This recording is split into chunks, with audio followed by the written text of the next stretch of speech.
fight.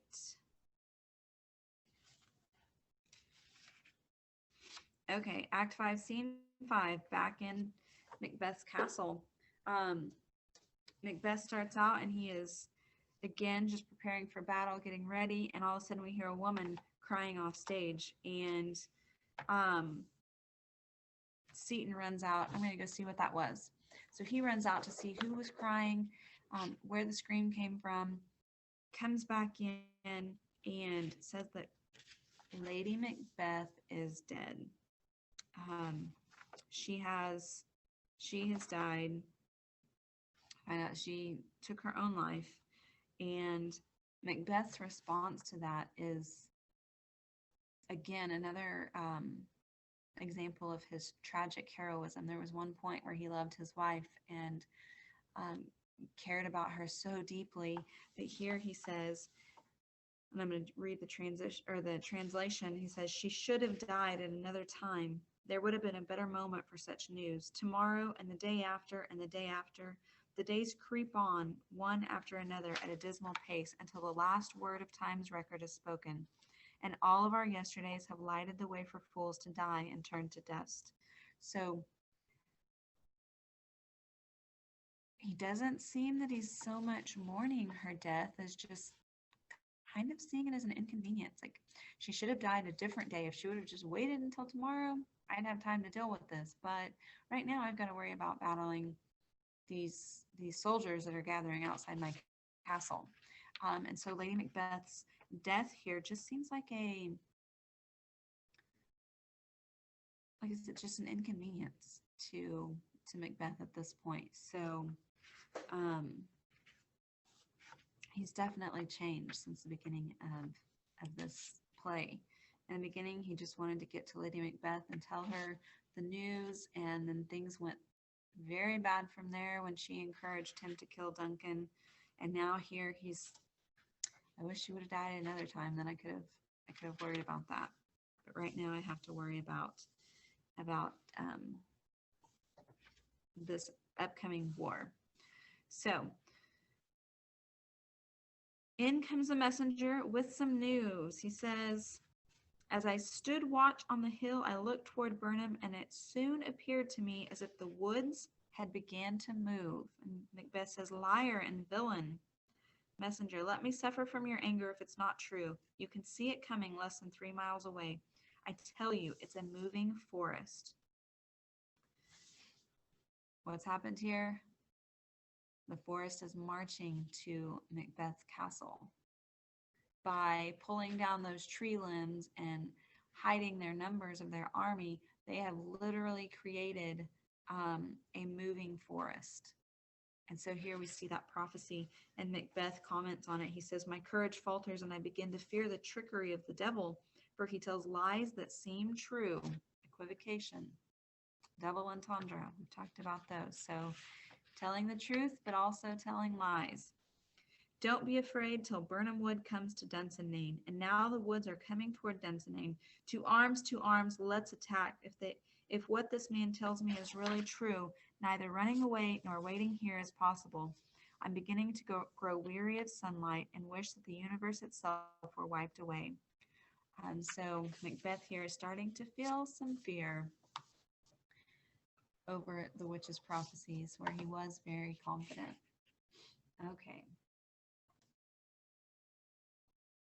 Scene 6 is literally this long, like 3 entries. It's just Malcolm, Seward, and Macduff. They're in front of the castle at Dunsinane, and basically the 3 of them are splitting apart to go battle in different directions, and that's the whole point of Scene 6. They're at the castle, they've made it, they're throwing down their trees, and they're going to go battle into Scene 7. All right. Let's see where we're at. Steady. I want to make sure I'm getting everything in that you guys need. Okay, Scene 7, again, another fairly short one. Macbeth comes face to face with young Seward. Seward is the leader of the English army, and here Macbeth comes face to face with Seward's son. And Seward's son says, "What is your name?" Macbeth says, "You will be afraid to hear it." And young Seward, "No, not even if you call yourself by a hotter name than any in hell." Macbeth, "My name is Macbeth. The devil himself could not speak a name more hateful to my ear." And then they fight, and young Seward dies. Um, then we transition over to kind of we're still in scene 7, but it transitions over to Macduff. He says, before that, Macbeth says, "You were born of woman. I smile at swords and laugh scornfully at any weapon." So the fact that he was able to slay young Seward kind of emphasizes that prophecy that no one of woman born can harm him. And so we're seeing that confidence kind of build back up just a little bit. Then we transfer over to Macduff, and he says, "The noise of battle is that way. Tyrant, show your face. If you are killed and not by a stroke of my sword, my wife and children's ghost will always haunt me. I cannot fight against wretched mercenaries whose arms have been hired to carry their spears. I must fight you, Macbeth, or else I'll sheath my unused sword, its edge still unbattered. You ought to be there. All this noise seems to report the presence of someone important. Let me find him. Fortune, I beg for nothing more." So we see Macduff's motivation here. He is motivated by avenging his family, revenge for his slain children and wife. He wants to defeat Macbeth personally because he has a personal vendetta. Whereas Macbeth, he's just fighting to save his status as king. He's fighting to save his personal gain. He's fighting out of greed, out of avarice. And Macduff here is fighting out of loyalty to his family to avenge their untimely death. So that scene ends with Seward and Malcolm entering the castle. Move along to scene 8, and Macbeth and Macduff finally come face to face. This is, what we've been building to. Macbeth tells him, of all men else I have avoided thee, but get thee back. My soul is too much charged with blood of thine already. So we see that Macbeth has been avoiding Macduff. He doesn't want to face Macduff. He's afraid of Macduff. And also maybe a little more guilt that has been kind of hidden down deep. He says, "My soul is already too burdened with your family's blood." So even though he's been acting so vile and so evil, he still might somewhere deep inside feel a little bad for the fact that he killed Macduff's whole family.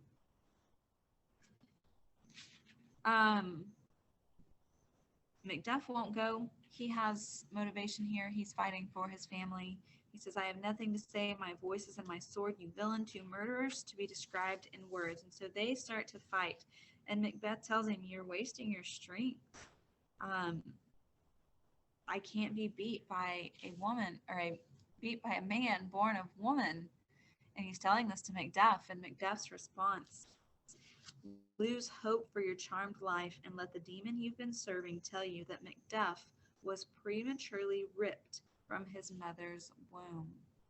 And so it doesn't go into details, but Macduff was not born naturally. Macduff was taken cesarean section, C-section. He was ripped from his mother's womb. We can assume many things.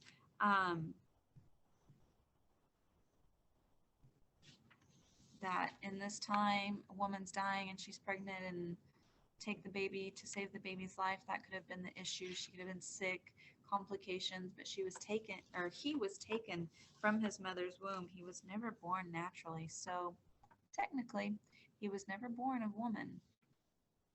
And of course, this news is going to lay heavily on Macbeth. He says, "May the tongue that tells me so be cursed, for it has daunted my manly spirit. Let no one else believe those cheating devils who trick us with their double meanings, standing by the letter of their promises, but breaking our hopes with them. I won't fight with you." And so Macbeth is trying to lay down the sword, trying to back away, So Macbeth says, fine, surrender. Surrender, and I will,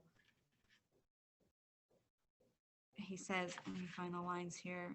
Then surrender, coward, and live on to be the carnival attraction of the age, just as we do with the rarest freaks. We'll paint your picture on a banner and hang it from a pole. And under the picture, we'll write, here you can see the tyrant. And so, of course, Macbeth, he's not going to surrender. He's not going to be made a fool that way. And so he does decide to fight. He says, I won't surrender to kiss the ground before young Malcolm's feet and to be tormented by the curses of the rabble. Though Birnam Wood has come to Dunsinane and I'm faced with you, a man not born of woman, I'll test fate one last time. I'll hold up my warrior's shield in front of my body. Fight on, Macduff, and may the first one to cry, stop, enough, be damned. And so the two fight, and Macduff kills Macbeth. He defeats Macbeth. And so then the battle is over. We find that through, or after the battle is over, and as everyone's gathering back to get word, Seward finds out that his son has died. He asks, were his injuries on his front side? Yes, his injuries were on his front. And then Seward says, that's great. He's God's soldier now. His injuries being on the front as opposed to behind means that he was in battle. He was fighting valiantly instead of running away. So he was being a hero, and he died a hero's death. And so Seward gives him the ultimate compliments there that, he's with God and he died the most valiant way. A lot of pride. Of course, Seward is sad, but there's a lot of pride that he has for his son and the way that he has died. Then Macduff enters into this scene where Ross and Seward and Malcolm are all talking, and he's carrying Macbeth's head. And he says, Hail, King, for so thou art. Talking about Malcolm. Look, here stands the tyrant's accursed head. The world is free from evil. I see that you are surrounded by your noblest men of your kingdom who are thinking the same greeting I now make. I wish to hear all our voices say it aloud. Hail, King of Scotland. And so Malcolm is replaced to the throne where he rightfully should be. Macbeth is dead.